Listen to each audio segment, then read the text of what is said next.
बजरंग बली जय बजरंग बली जय बजरंग बली जय बजरंग बली जय बजरंग। धर्म आपको जीवन दान देगा और अधर्म आपको मृत्यु दंड। चयन आपको करना है। बली जय बजरंग बली जय बजरंग बली जय बजरंग।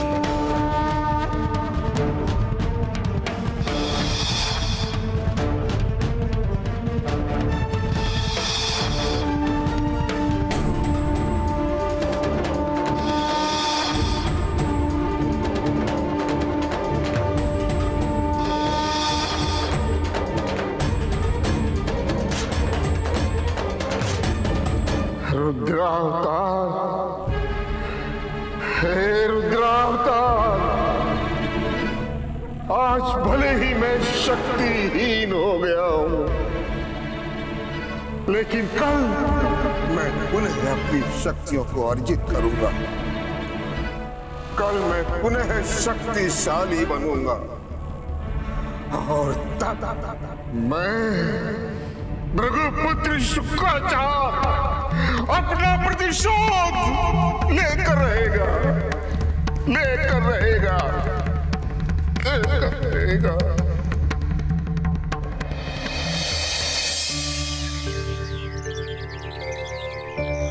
ओम ह्रां ह्रीं ह्रूं सूर्यदेवाय नमः। ओम सूर्यदेवाय नमः। ओम रव्याय नमः। ओम भानुवे नमः। ओम दिवाकराय नमः। ओम रव्याय नमः।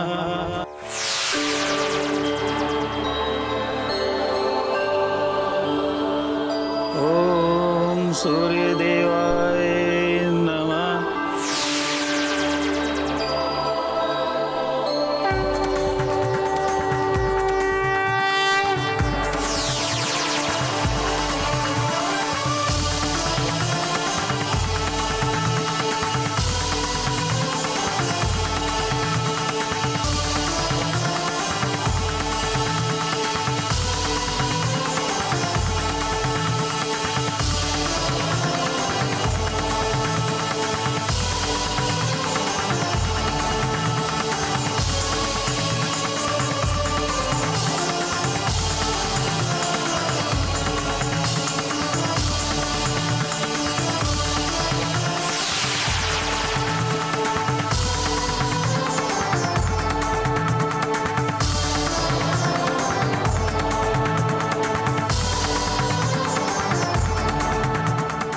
ऋषिवर अंगीरा, अपने नेत्र खोलिए।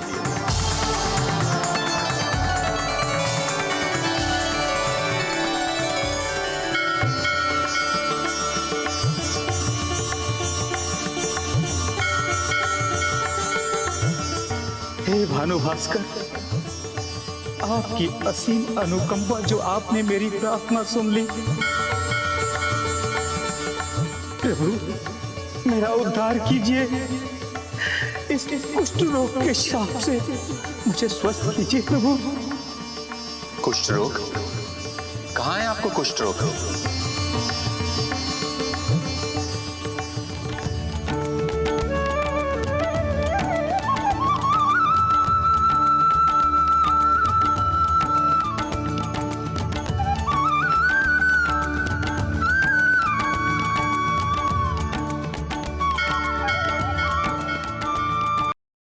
प्रभु, आपने मुझे कुष्ठ रोग के श्राप से मुक्त कर दिया, मुझे स्वस्थ कर दिया प्रभु। ऋषिवर, जिस श्राप का आधार छल हो, अपराध नहीं, उसकी मुक्ति को भला कोई कैसे रोक सकता है? और फिर आपने तो मेरी आराधना की, मेरा आह्वान किया। आपको तो रोग मुक्त एवं श्राप मुक्त होना ही था। आपका बहुत बहुत धन्यवाद, बहुत बहुत धन्यवाद प्रभु।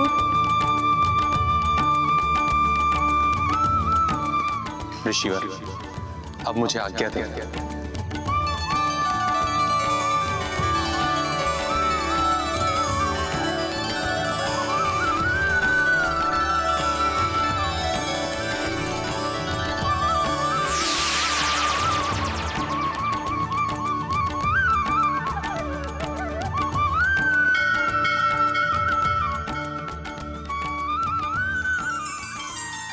ये सब कुछ प्रभु हनुमान के कारण ही संभव हो पाया है, अन्यथा मैं इस कुष्ठ के श्राप से कहां मुक्त हो पाता। सबसे पहले मुझे प्रभु हनुमान का आभार प्रकट करना चाहिए, किंतु प्रभु इस समय होंगे कहां?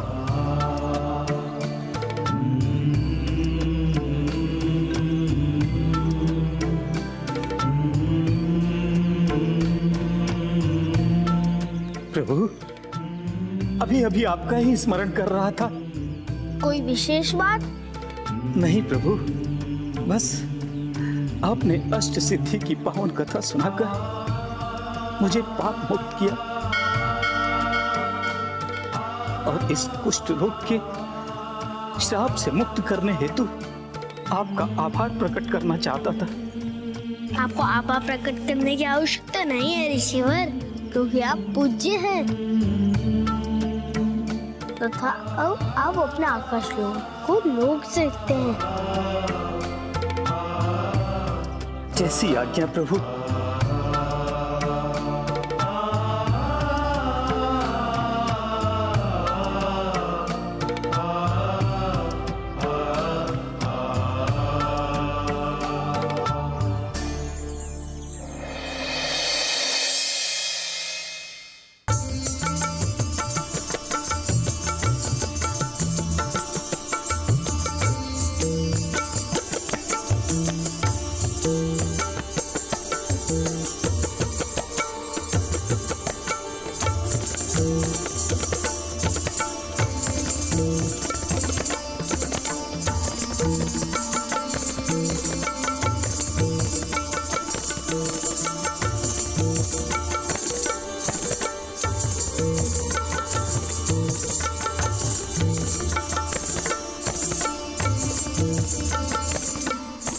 कैसी विडंबना थी कि मैं सदा रहा स्वर्गलोक में ही, किंतु इस अभूतपूर्व आनंद से अछूता रहा। जीवन का वास्तविक सुख तो यही है, ये नृत्य ही तो सच्चिदानंद स्वरूप है। जिस प्रकार इस नर्तकी से इसके नृत्य को अलग नहीं किया जा सकता, अर्थात दोनों अद्वैत हैं, उसी प्रकार ईश्वर भी अद्वैत है। वो एक ही समय में अपने वास्तविक स्वरूप और अपने भक्त के मन में एक साथ वास करते हैं। ईश्वर के अद्वैतवाद का इससे अच्छा उदाहरण और क्या हो सकता है? ये बृहस्पति भी मूर्ख ही है। नृत्य का आनंद लेने के स्थान पर ईश्वर के द्वैत और अद्वैत रूप पर विचार कर रहा है। इससे तो मेरा प्रभाव क्षीण हो जाएगा। मुझे कुछ करना होगा।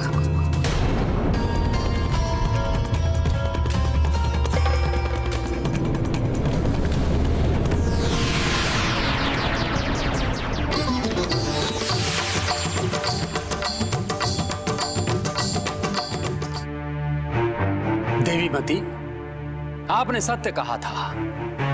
जीवन में इतना अधिक आनंद मुझे कभी प्राप्त नहीं हुआ। देवगुरु, अगर आप चाहें तो इस आनंद को और भी बढ़ा सकते हैं। वो कैसे? नृत्य को सोमरस के साथ देखकर।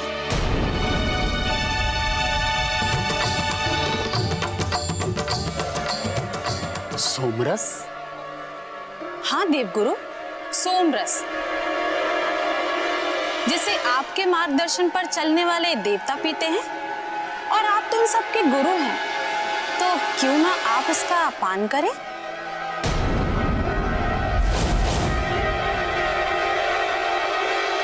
सत्य कहा आपने देवी। मैं तो उनसे श्रेष्ठ सर्वोच्च हूं। करूंगा मैं सोमरस का पान, अवश्य करूंगा।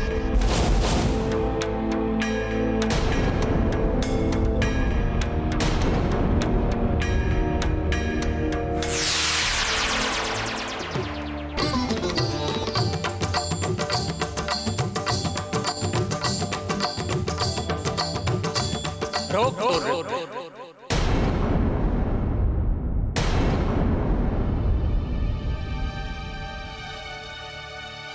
पहले मेरे लिए सोमरस की व्यवस्था की जाए।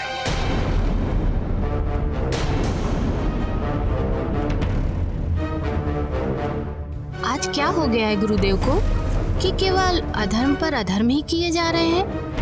एक ऋषि भी भला ऐसा कर सकता है?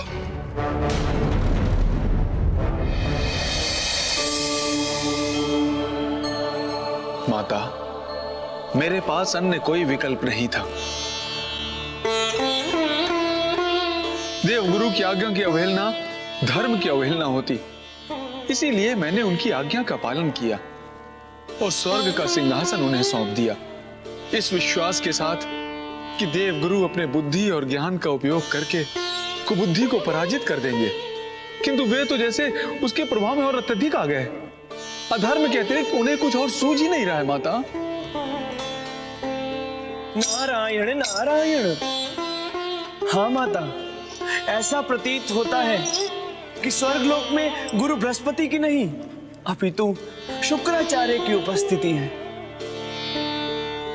माता, जिस स्वर्गलोक के सिंहासन को बड़े से बड़ा असुर विजित नहीं कर सका, उस सिंहासन को शुक्राचार्य ने कुबुद्धि के द्वारा विजित कर लिया।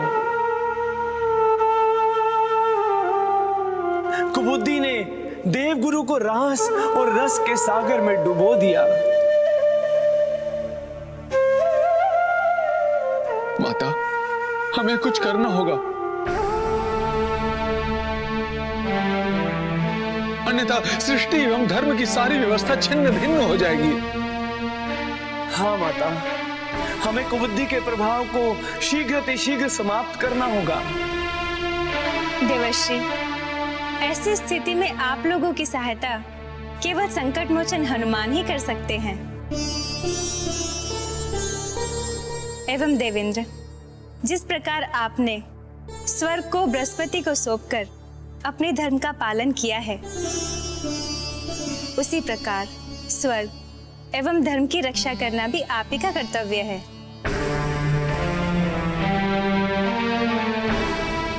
समझ गया माते, आपके निर्देश को मैं समझ गया।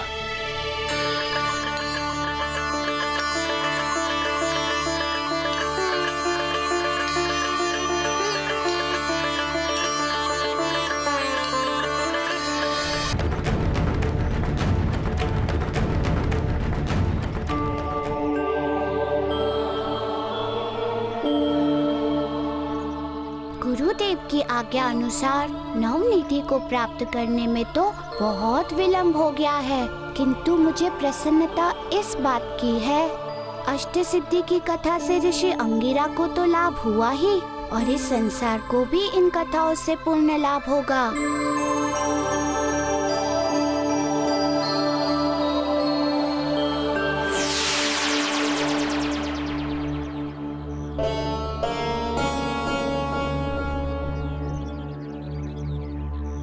देव ऋषि, आप लोग यहाँ? प्रभु, सृष्टि पर बहुत गहरा संकट छाया हुआ है। नारायण नारायण, धर्म और सत्य दोनों ही संकट में है प्रभु। आप लोग कहना क्या चाहते हैं? प्रभु, शुक्राचार्य ने। अब क्या किया शुक्राचार्य ने? मैंने तो उसे शक्तिहीन कर दिया था। हाँ प्रभु, किंतु शक्तिहीन होने से पूर्व शुक्राचार्य ने अपनी तामसीन शक्ति के द्वारा कुबुद्धि को जन्म दिया तथा कुबुद्धि ने देवगुरु बृहस्पति को अपने वश में पूर्णता कर लिया, जिसके परिणाम स्वरूप देवगुरु बृहस्पति सत्य असत्य, ज्ञान अज्ञान एवं न्याय अन्याय सब कुछ भूल गए हैं प्रभु।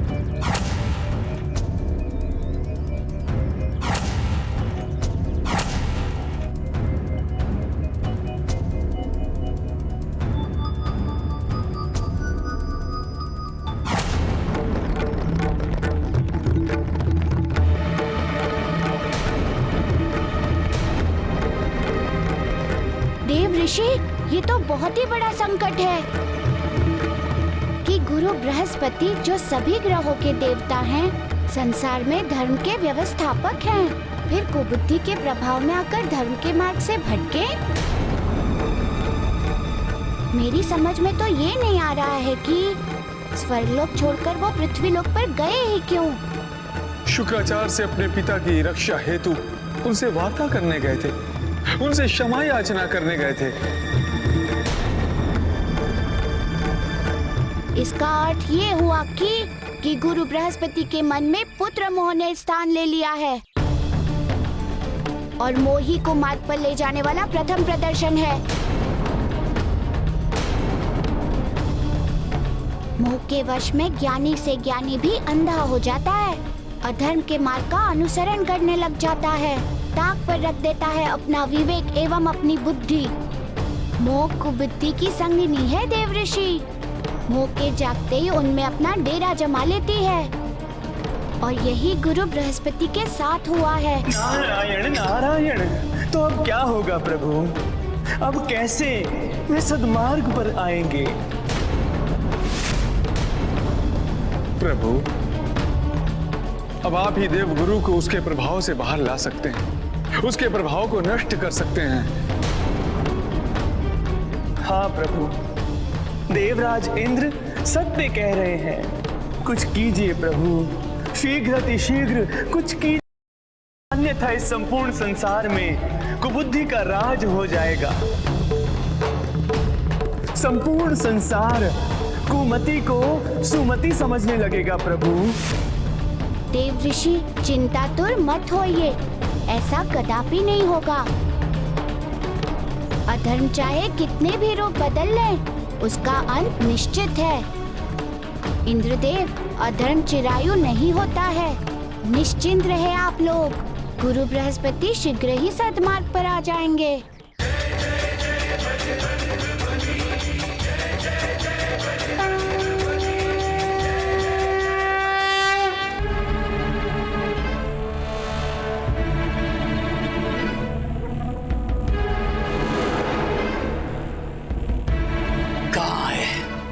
कहाँ है मेरा सोमरस? एक सोमरस प्रस्तुत करने में इतना विलंब? सराओ, ध्यान से सुन लो, यदि एक पल भी विलंब हुआ तो मैं तुम सबको शाप दे दूंगा। सब के सब जलकर भस्म हो जाओगी, भस्म।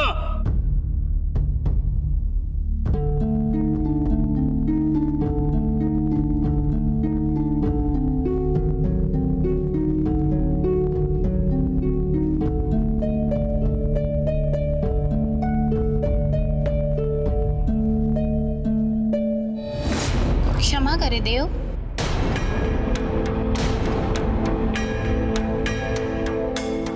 क्या हुआ? पीछे क्यों हट गई? दो मेरा सोमरस। सोमरस पान करने से पूर्व एक बार पुनः विचार कर ले। आप एक ऋषि हैं और ऋषियों को सोमरस पान। अप्सरा, तुम्हारा इतना साहस कि तुम मुझे उपदेश दो? तुम जानती हो मैं कौन हूं? मैं हूं गुरुदेव बृहस्पति। इसके एक संकेत से धर्म का सृजन होता है और मेरी वाणी से धर्म का पालन। मैं स्वयं धर्म हूं।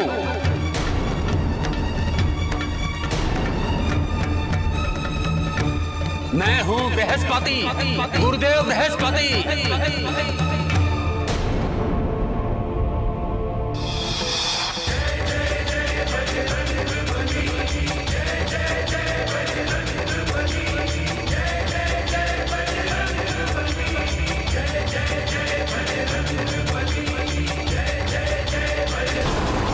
मैं हूं बृहस्पति, गुरुदेव बृहस्पति।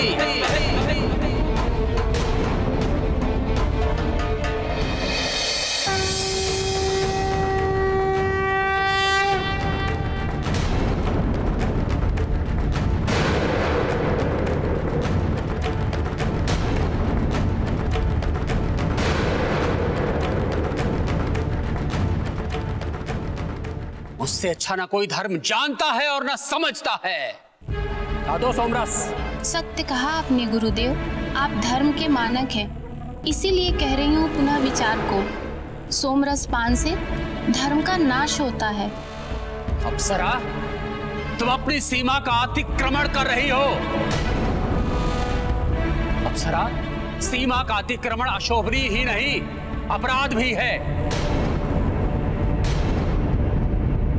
एक नृत्यांगना के मुख से ज्ञान शोभा नहीं देता है। तुम अपना कार्य करो, मुझे दो सोमरस, अन्यथा इसका प्रतिशत दंड होगा, कठोर दंड।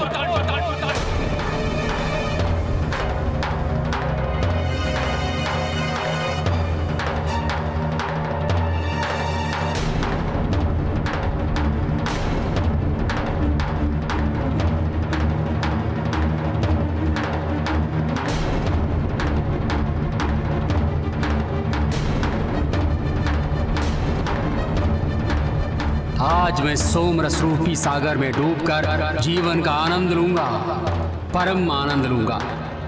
जिस सुख से अब तक वंचित रहा ऋषि समाज, अब वो उसका अभिन्न अंग बनेगा। आज से ऋषियों के लिए सोमरस का सेवन अधर्म नहीं, धर्म होगा, धर्म।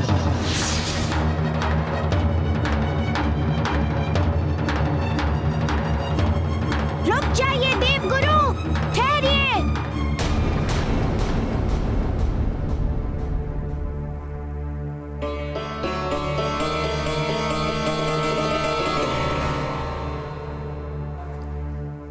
रुद्रावतार, आप यहाँ पधारिए, पधारिए।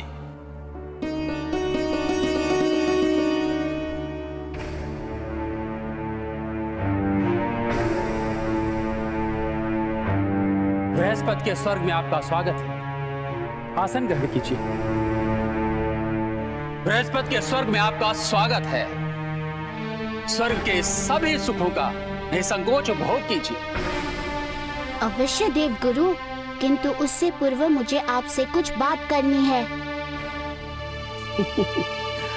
रुद्रावतार, वार्तालाप तो होती रहेगी। आइए हमारे साथ सोमरस के पान का आनंद लीजिए।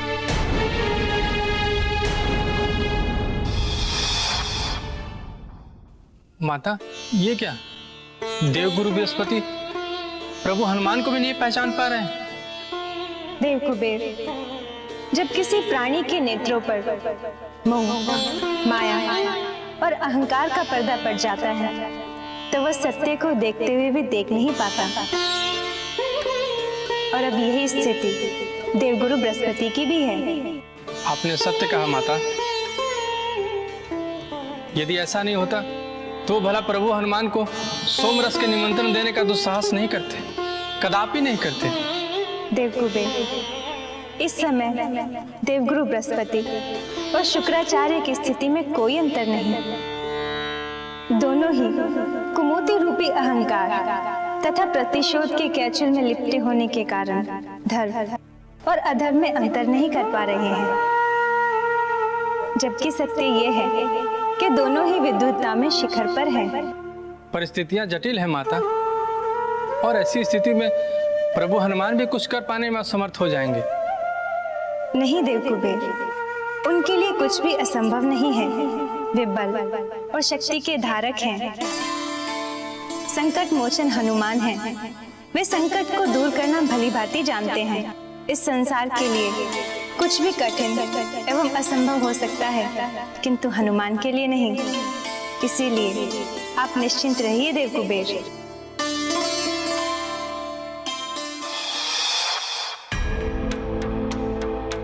गुरु बृहस्पति, मैं अचरज में हूँ। क्यों रुद्रावतार? क्योंकि आप देवगुरु बृहस्पति हैं, धर्म और नीति के व्यवस्थापक। संसार और स्वयं को धर्म के मार्ग पर रखना आपका परम एवं पुनीत कर्तव्य है। हाँ है, जानता हूँ, और उसी कर्तव्य का तो पालन कर रहा हूँ। संसार को और स्वयं को धर्म के मार्ग पर ले जाकर। आपके विचार से आप जिस मार्ग पर चल रहे हैं वो धर्म का मार्ग है। हाँ, भोग विलासी मनुष्य के जीवन का सच्चा धर्म है। सत्य कहा आपने। मैं सहमत हूँ आपके इस कथन से।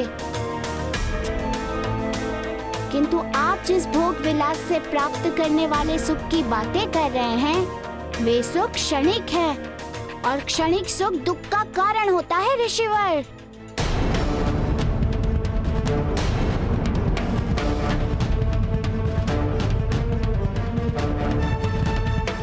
आप कहना क्या चाहते हैं? कहना मैं केवल इतना चाहता हूँ ऋषिवर, संसार में जो भी सुख हमें दिखाई देता है अथवा जिन सुखों के पीछे हम भागते हैं वे सही अर्थों में सच्चा सुख नहीं है, एक भ्रम है, एक छलावा है। क्योंकि ये सारे सुख नश्वरी इंद्रियों से प्राप्त होने वाले सुख हैं और जो नश्वर है वो सुखदायी कैसे हो सकता है ऋषिवर? किंतु मैं तो अमर हूँ, फिर मेरी इंद्रियां नश्वर कैसे हो सकती हैं? जो सुख मुझे आनंद दे रहा है तो दुख का कारक कैसे हो सकता है? ऋषिवर, इंद्रियों से प्राप्त होने वाले सुख की कभी तृप्ति नहीं होती। जिस प्रकार अग्नि में धृत कार्य करता है अग्नि को और भड़काने का, ठीक उसी प्रकार इंद्रियों का सुख भी वही कार्य करता है, आकांक्षा को और भड़काने का। और जब किसी कारणवश इंद्रियों को वे सुख प्राप्त नहीं होता तब मनुष्य दुख की अग्नि में घिर जाता है। किंतु मुझ पर यह बात लागू नहीं होती, क्योंकि मैं स्वर्ग का अधिपति हूँ। स्वर्ग के सारे सुख मेरे अधीन हैं। ऋषिवर, इस स्वर्ग के सुख दुख में आपके तप का पुण्य फलित हुआ है जो अब समाप्ति पर है। तब उसके बाद ना ही आपके पास स्वर्ग होगा और ना ही उसका सुख। ऐसा कदापि नहीं हो सकता, यह संभव है, क्योंकि मैं यहाँ सदा के लिए अधिपति हूँ, निरंतर सुखों का उपभोग करता रहूंगा। किंतु मैं जो कहना था कह चुके, अब मुझे इस विषय में कुछ भी सुनने की इच्छा नहीं है।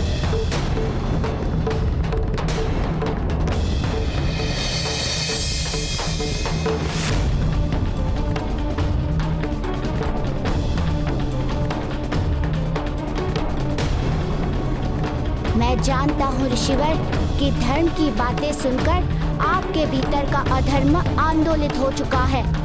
धर्म और अधर्म के बीच युद्ध प्रारंभ हो चुका है, तभी तो आपको अधर्म खींच कर ले गया। किंतु धर्म की डोर अधर्म की डोर से अधिक बलशाली है। आप आएंगे और धर्म को स्वीकार करेंगे, मुझे पूर्ण विश्वास है।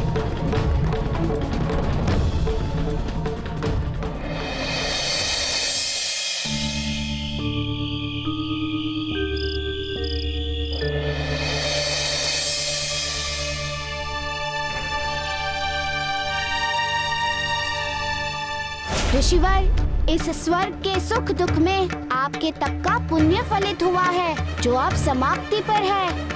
तब उसके बाद ना ही आपके पास स्वर्ग होगा और ना ही उसका सुख।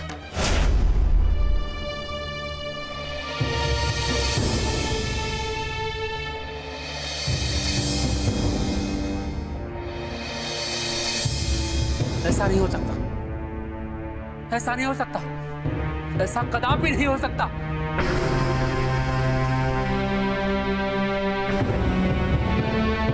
क्या हो रहा है मुझे?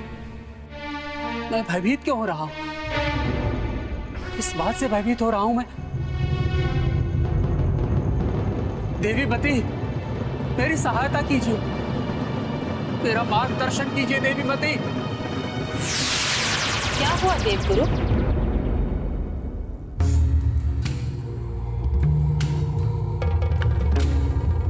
आप इतने चिंतित क्यों? देवी मती, रुद्रावतार की बातें मैं भुला नहीं पा रहा। देवगुरु, धर्म के मार्ग पर चलने वाले के सामने अनेकों अड़चनें आती हैं,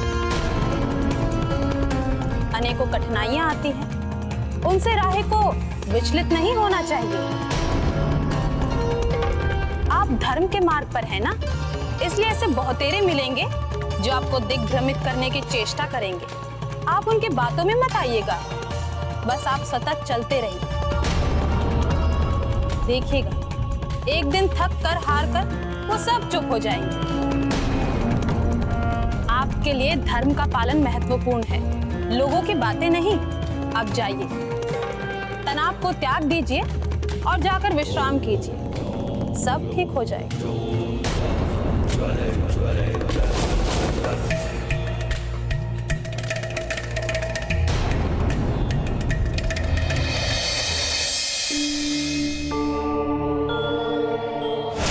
किंतु मैं तो अमर हूं, फिर मेरी इंद्रियां नश्वर कैसे हो सकती हैं? जो सुख मुझे आनंद दे रहा है तो दुख का कारक कैसे हो सकता है? देव गुरु बृहस्पति पर कुबुद्धि का ऐसा प्रभाव हुआ है कि उनके विचारों की गंगा उल्टी बहने लगी है। जिनके लिए परम सुख मोक्ष होना चाहिए, वे इंद्रिय सुख को ही परम सुख माने बैठे हैं। वैसे ज्ञानी ऋषि को मुझे धर्म के मार्ग पर लाना ही होगा, किंतु इसके लिए मुझे देवी बुद्धि की सहायता लेनी होगी।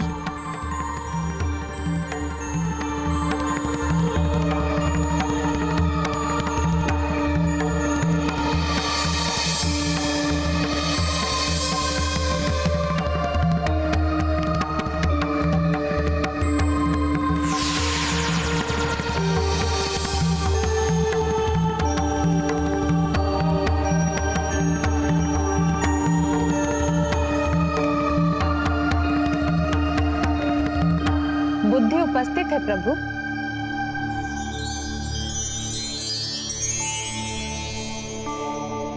कहें, किस प्रयोजन से मेरा आह्वान किया? देवगुरु बृहस्पति को कुबुद्धि के प्रभाव से बाहर लाने के लिए देवी, उन्हें अधर्म के मार्ग पर जाने से रोकने के लिए।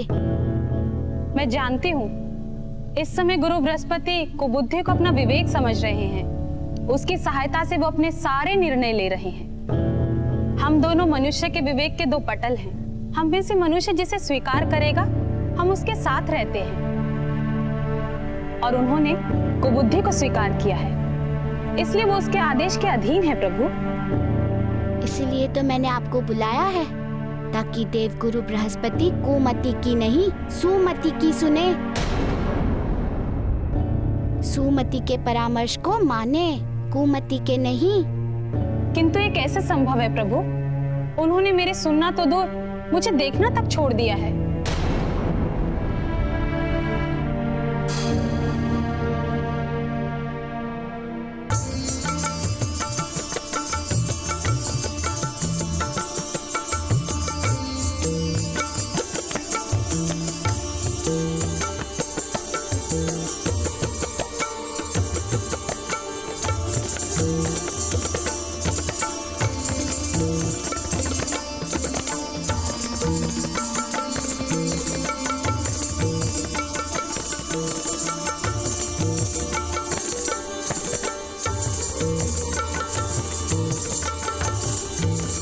इसका एक उपाय तो है देवी।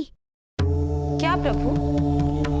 कि आप उनके सम्मुख ऐसे मनोहक रूप में जाएं, जिससे उनकी इंद्रियों को सुख प्राप्त हो। मैं कुछ समझी नहीं प्रभु। देवी, मेरा आशय है कि सुमति से अधिक सुंदर और आकर्षक इस संसार में और कुछ भी नहीं है। यदि एक बार उन्होंने ज्ञान के आकर्षण से देख लिया, तो मुझे पूर्ण विश्वास है कि फिर वो वही करेंगे जो आप कहेंगी। वो वही जाएंगे जहाँ सुमति उन्हें ले जाएगी। तात्पर्य अभी की स्थिति में उन्हें सही मार्ग पर लाने हेतु उनके इंद्रिय सुख को बढ़ाकर उसे तृप्त करने की आवश्यकता है।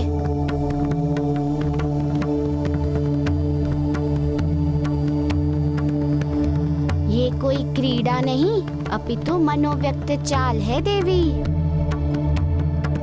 मैं समझ गई प्रभु कि मुझे क्या करना है।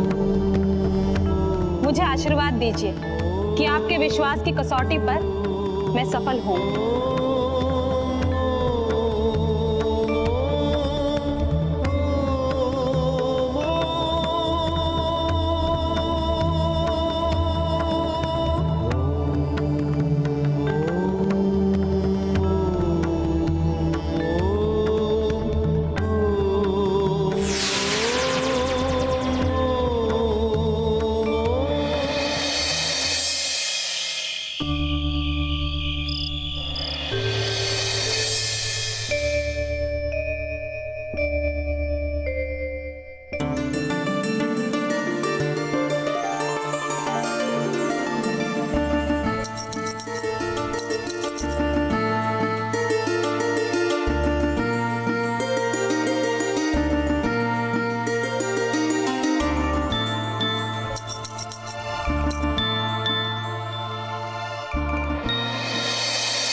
बताइए, बताइए कि आप कौन हैं?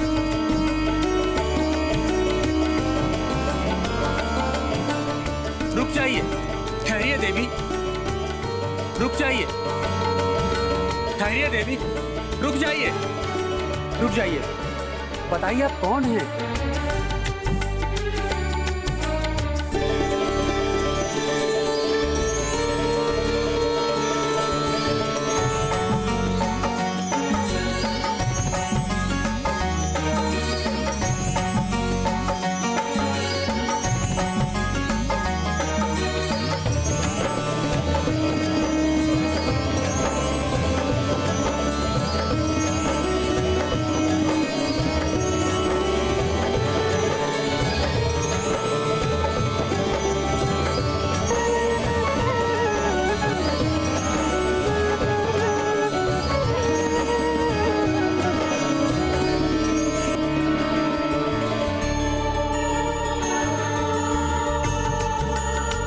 देवी रुक जाइए,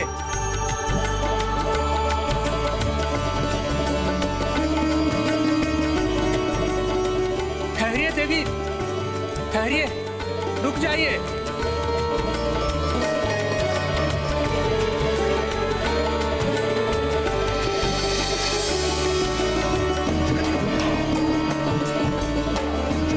बताइए, बताइए कि आप कौन हैं?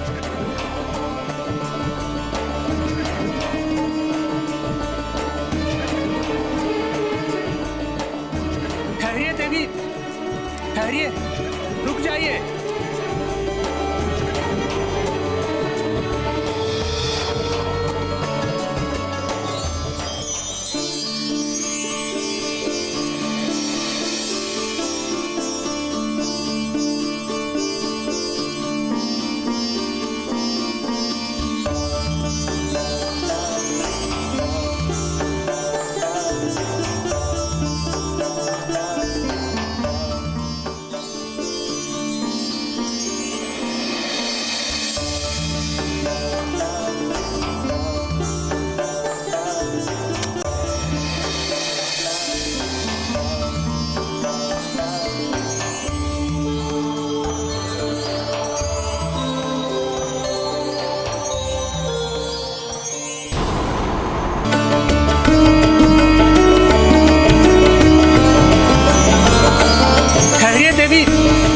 ठहरिए, रुक जाइए,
मेरे नेत्रों को क्या हो गया है? मुझे कुछ दिखाई क्यों नहीं दे रहा है?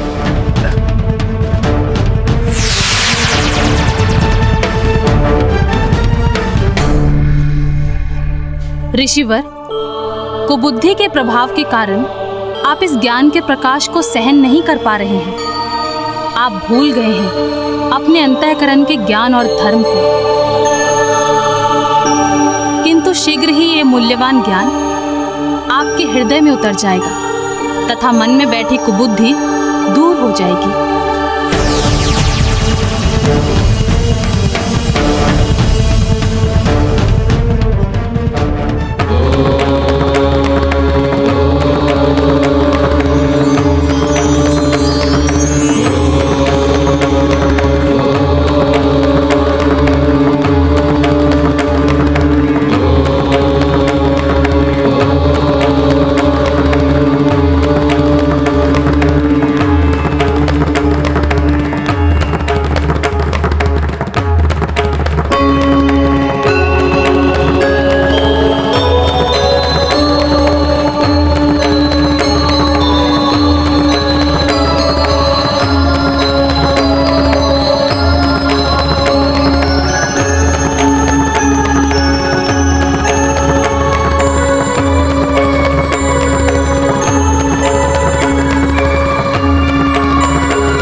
श्लोक है, कैसे शब्द है जिन्हें पढ़कर मेरा मन व्याकुल हो रहा, कैसे शब्द, कैसे ध्वनि है। बंद करो ध्वनि।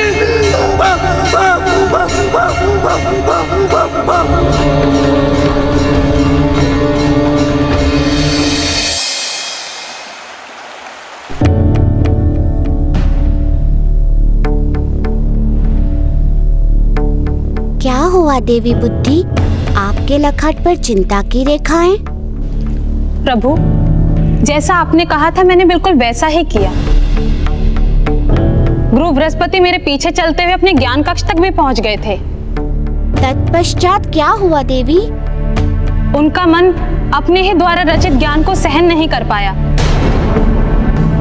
उनके रचे श्लोक उन्हें कष्टदायक प्रतीत होने लगे और वो उस ज्ञान कक्ष से पलायन कर गए। जो हुआ वो स्वाभाविक है, ये तो होना ही था। क्यों प्रभु, ये स्वाभाविक क्यों था? क्योंकि जब मनुष्य लंबे समय तक कुबुद्धि के प्रभाव में रहता है, तब उसे धर्म और ज्ञान की बातें कभी भी स्वाभाविक नहीं होती, सूल के समान चुभती है। सहजता से धर्म का प्रवेश नहीं होता है देवी। और यही ऋषिवर बृहस्पति के साथ हुआ। जिस कुबुद्धि का अब तक ऋषिवर के मन पर पूर्ण अधिकार था, वे अब शिथिल हो गई होंगी। इसलिए अब देव गुरु के अंतर में बसे धर्म और ज्ञान के रथ को रोकना कुबुद्धि के लिए सहज नहीं होगा।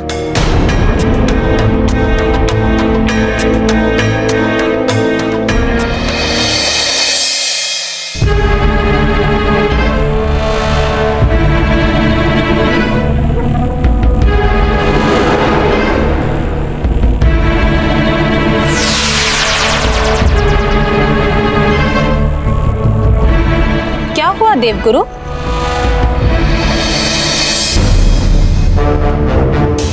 आप व्याकुल और चिंतित प्रतीत हो रहे हैं। हाँ देवी, मेरे अंतर में युद्ध आरंभ हो चुका है। कैसा युद्ध ऋषिवर?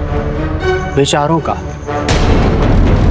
अब तक मैं जिसे धर्म समझ रहा था, अब वो मुझे अधर्म प्रतीत हो रहा है। जिस सुख के पीछे मैं भाग रहा था, वो निरर्थक प्रतीत होने लगा है। मुझे बोध होने लगा है ये सुख वास्तविक तो है ही नहीं, फिर मैं उसके पीछे क्यों भाग रहा हूं? मैं आपकी समस्या समझ गई हूं ऋषिवर।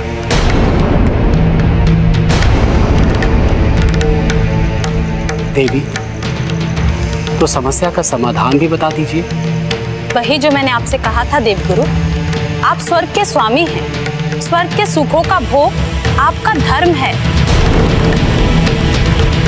जिनकी बातों से आप विचलित हो रहे हैं, वो आपके शुभचिंतक नहीं बल्कि प्रबल शत्रु हैं। को दिग्भ्रमित करने हेतु षड्यंत्र का जाल रचा जा रहा है। उनकी बातों में ना आइएगा। देवी, अपने विचार से आप बिल्कुल सही, परंतु मेरे विचार से सुख भोग में नहीं, त्याग में है। आज आप ये कैसे मूर्खतापूर्ण बातें कर रहे हैं ऋषिवर?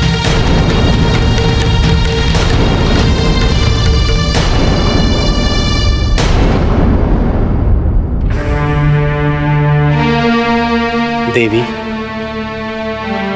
ये बातें मूर्खतापूर्ण नहीं, यही सत्य है और अटल सत्य है। बृहस्पति, मैं जानती हूँ तुम्हारे कथन का सत्य। सुमति के कारण तुम्हारे ज्ञान चक्षु खुल रहे हैं। उसी के कारण तुम्हारे मन में धर्म और अधर्म, सत्य और असत्य को लेकर द्वंद्व चल रहा है। किंतु बुद्धि को इतनी सहजता से मैं जीतने नहीं दूंगी। संपूर्ण संसार पर अपने राज के स्वर्णिम अवसर को मैं व्यर्थ नहीं जानेंगी।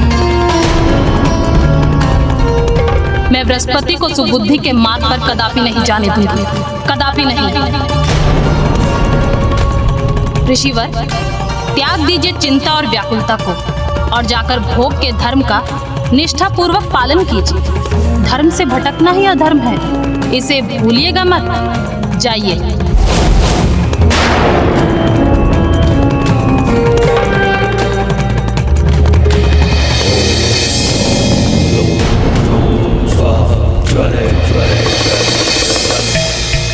नहीं देवी, मैं ऐसा नहीं कर सकता। आपकी बातों से मैं व्याकुल हो रहा हूं। मुझे जाने दीजिए, जाने दीजिए मुझे।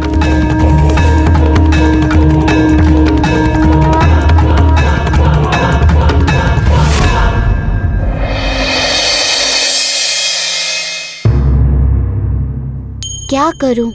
देवगुरु बृहस्पति को सद्मार्ग पर लाने हेतु अब कौन सी विधि अपनाऊं? कुबुद्धि के कारण तो वे धर्म एवं ज्ञान की बातें सुनने को ही तैयार नहीं, और जब तक वे धर्म और ज्ञान की बातें सुनेंगे नहीं, उनके अंतः में बैठी कुबुद्धि का नाश नहीं होगा। अब तो बस एक ही उपाय है कि उनके प्राण को संकट में डाला जाए, क्योंकि जब मनुष्य का प्राण संकट में होता है तभी वो बुद्धि की सुनता है, और बुद्धि की विशेषता यही है कि वह मनुष्य का साथ सदैव संकट में ही देती है। वो बुद्धि तो सदा सुख की ही सहचरी है। देव गुरु को धर्म के मार्ग पर लाने की दीक्षा मिल गई, यही करूँगा मैं।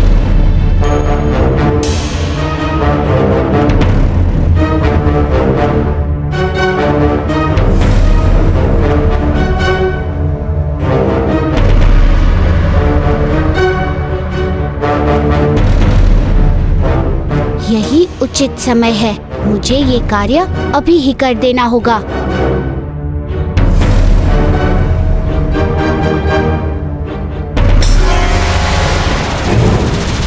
हे देवगुरु, आपके प्राणों को संकट में डालने हेतु मैं आपसे विनम्रता पूर्वक क्षमा मांगता हूँ। मेरी इस उद्दंडता को अपने चित्त में न धरिएगा। आपको कुबुद्धि के पाश से मुक्त करने का अब मेरे पास केवल यही एकमात्र उपाय है।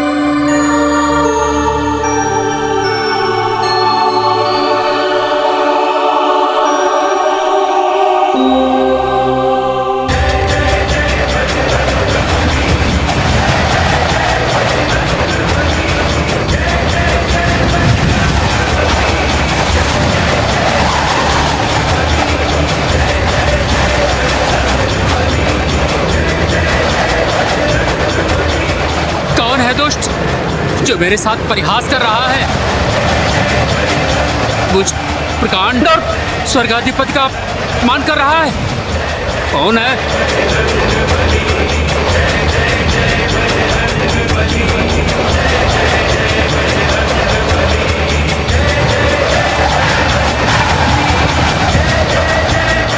मैं सौरमंडल में क्यों उड़ रहा हूँ? स्वयं को नियंत्रित क्यों नहीं कर पा रहा हूँ? क्या हो रहा है मेरे साथ?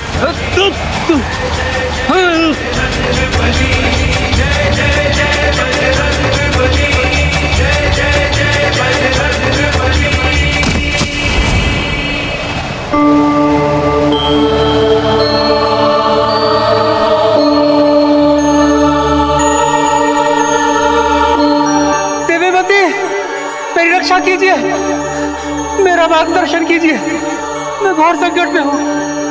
देवती, मेरी रक्षा कीजिए।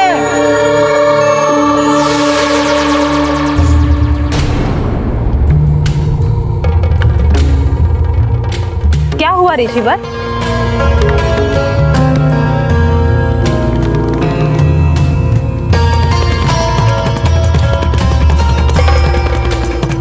आप इतने भयभीत क्यों हैं?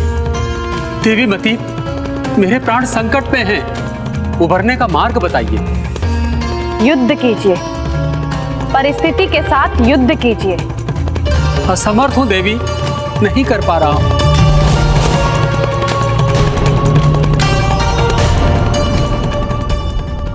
देवी बुद्धि, प्रकट होइए, अपने कुमंता को सात्वक कीजिए। मैंने देवगुरु के प्राण को संकट में डाल दिया है।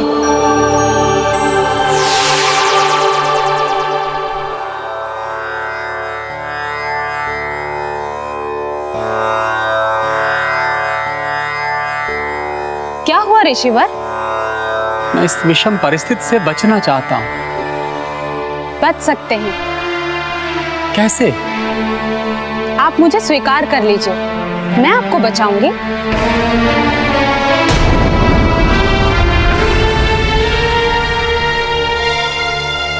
कौन है आप? मैं सुमति हूँ, आपकी सुमति, जिसकी आवश्यकता प्रत्येक मनुष्य को संकट के समय पड़ती है। संकट के समय मैं ही मनुष्य की सहायिका होती हूँ और मैं ही मार्गदर्शिका। ऋषिवर, इस षड्यंत्रकारिणी स्त्री की बातों में मत आइएगा। ये आपके साथ छल कर रही है।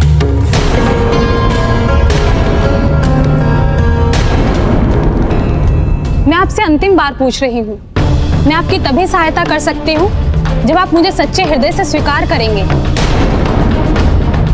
मुझे स्वीकार करेंगे तो आप दिग्भ्रमित नहीं होंगे, जो कि आपको बुद्धि के कारण अभी हैं। मुझे स्वीकार करेंगे तो आप दिग्भ्रमित नहीं होंगे, जो कि आपको बुद्धि के कारण अभी हैं।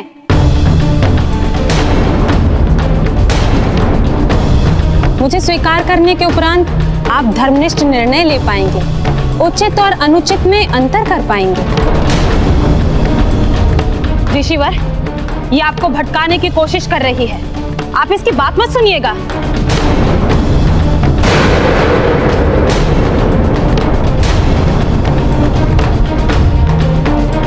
नहीं देवी, ये सत्य कह रही है। युद्ध करना तो कोई अभिप्राय है और ना ही अंत। युद्ध कुबुद्धि का परिचायक होता है, इसलिए मैं इनकी ही बात मानूंगा, इन्हें ही स्वीकार करूंगा। हे देवी, मैं गिरापुत्र बृहस्पति आपको सच्चे हृदय से स्वीकार करता हूं।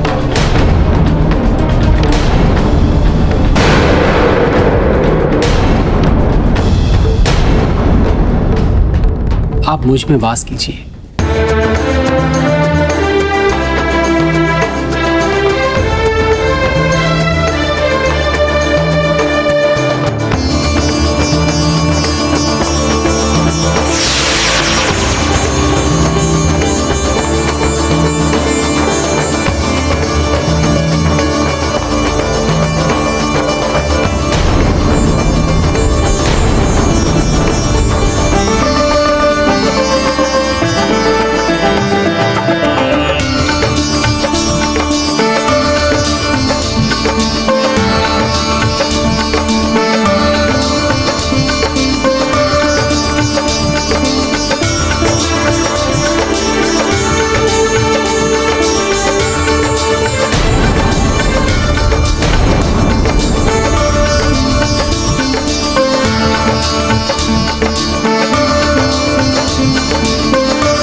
देवी, बताइए मैं अपने प्राण कैसे बचाऊं? ऋषिवर, आप तो स्वयं ज्ञान के भंडार हैं। मैं क्या बताऊं आपको? आपको किसी की सहायता की आवश्यकता नहीं है।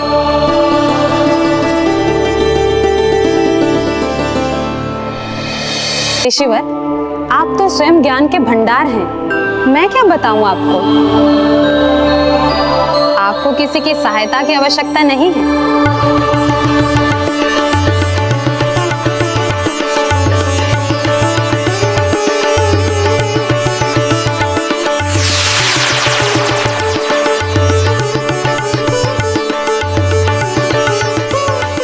यहाँ क्या कर रहा हूं?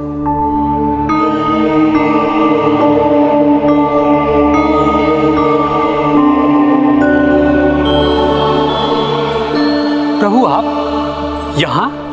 हाँ, लेकिन कुछ समझ में आया देवगुरु? क्या प्रभु? आइए बताता हूँ।